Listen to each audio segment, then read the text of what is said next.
अगर आपके दांत में बहुत ज़्यादा दर्द हो रहा है जो दवाई लेने से भी ठीक नहीं हो रहा है, दांत के अराउंड स्वेलिंग है, पस हो गई है, आपके मसूड़े में फोड़ा यानी कि पिंपल आ गया है, आपके दांत का कलर चेंज होने लगा है और बहुत ज़्यादा सेंसिटिविटी है, बहुत परेशान है, तो ये वीडियो आपके लिए। Hello everyone, I am doctor Nivedita और आज हम बात करेंगे रूट कैनाल ट्रीटमेंट यानी कि आरसीटी के बारे में।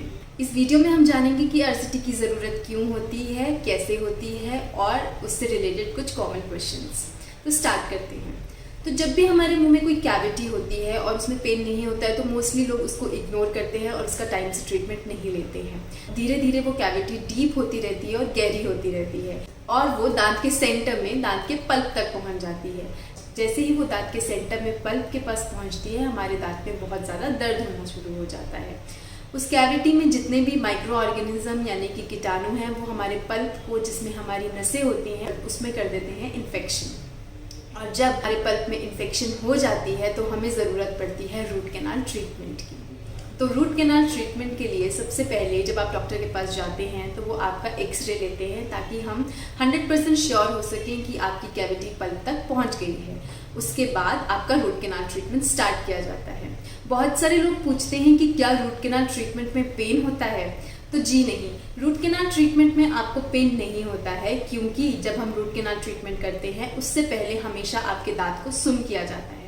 दांत को सुन करने के बाद ही रूट कैनाल ट्रीटमेंट किया जाना चाहिए। दांत को सुन करने के बाद आपकी दांत की कैविटी को वाइडन किया जाता है, थोड़ा बड़ा किया जाता है, क्लीन किया जाता है ताकि हम रूट कैनाल्स तक इजीली पहुंच सके। रूट कैनाल में पहुंचने के बाद इन पिन जैसी फाइल्स के साथ उसको क्लीन किया जाता है और जितना भी आपका इन्फेक्टेड पल्प है उसको बाहर निकाला जाता है और वॉश आउट किया जाता है।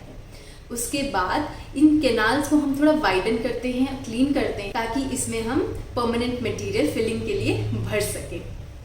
क्लीन करने के बाद इसमें एक परमानेंट फिलिंग मटेरियल भर दिया जाता है और ऊपर से एक टेम्परेरी सीमेंट डाल दिया जाता है। टेम्परेरी सीमेंट डालने के बाद यानी कि टेम्परेरी मसाला डालने के बाद आपको कुछ दिनों के बाद, 2 या 3 हफ्ते के बाद बुलाया जाता है और चेक किया जाता है कि कोई पेन नहीं है। अगर कोई सिम्टम नहीं है तो उसमें परमानेंट मसाला यानी कि परमानेंट फिलिंग की जाती है। बहुत सारे लोगों का क्वेश्चन रहता है कि आरसीटी में कितना टाइम लगेगा, कितने दिन आना पड़ेगा। तो आरसीटी की सिटिंग्स और टाइम डिपेंड करता है कि दांत में कितनी इन्फेक्शन है, कितने आपके सिम्टम्स हैं, पस है या नहीं, उस पर डिपेंड करता है। नॉर्मली 3 से 4 सिटिंग्स में भी आरसीटी हो जाती है। अगर आपके दांत में ज़्यादा इन्फेक्शन नहीं है, पस नहीं है, तो सिंगल सिटिंग यानी कि 1 दिन वाली आरसीटी भी की जा सकती है, जो कि रोटरी इंस्ट्रूमेंट्स यानी कि मशीन वाली आरसीटी होती है। उसके बाद बहुत सारे लोगों का और भी क्वेश्चन रहता है कि क्या कॉस्ट रहेगा। तो आरसीटी का कॉस्ट बहुत ज़्यादा वेरी करता है बहुत सारी चीज़ों पे, जैसे कि अगर आप हाथ वाले इंस्ट्रूमेंट से अगर आपकी आरसीटी हो रही है तो कंपैरेटिवली सस्ता होगा देन अगर आप मशीन से आरसीटी करवा रहे हैं। अगर आप बीडीएस डेंटिस्ट से आरसीटी करवा रहे हैं या फिर आप एमडीएस एंडोडोंटिस्ट से आरसीटी करवा रहे हैं तो भी प्राइस वेरी करता है। उसके बाद आपका कौन सा दांत है, अगर आगे का दांत है या पीछे का दांत है, उसके अकॉर्डिंग और सिटी के अकॉर्डिंग। अगर आप छोटे शहर से हैं या फिर अगर आप मेट्रोपॉलिटन सिटी से हैं तो उसमें प्राइस बहुत ज़्यादा वेरी करते हैं। अगर इन जनरल मैं आपको बताऊं तो अगर आपके आगे का दांत है तो अराउंड 2000 to 2500 या उससे थोड़ा ऊपर नीचे आपकी आरसीटी हो जानी चाहिए। और अगर आपका पीछे का दांत है तो 3000 to 4000 या 4500 में आपकी आरसीटी होनी चाहिए। प्लीज़ ये याद रखें कि ये प्राइसेस बहुत ज़्यादा वेरी करते हैं। 10,000 तक भी, 20,000 तक भी आरसीटी की जाती है।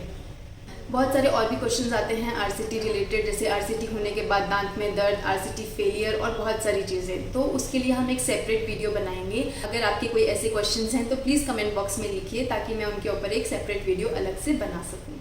Thank you so much. अगर आपको ये वीडियो अच्छी लगी है तो प्लीज़ सब्सक्राइब कीजिए और प्लीज़ लाइक कीजिए।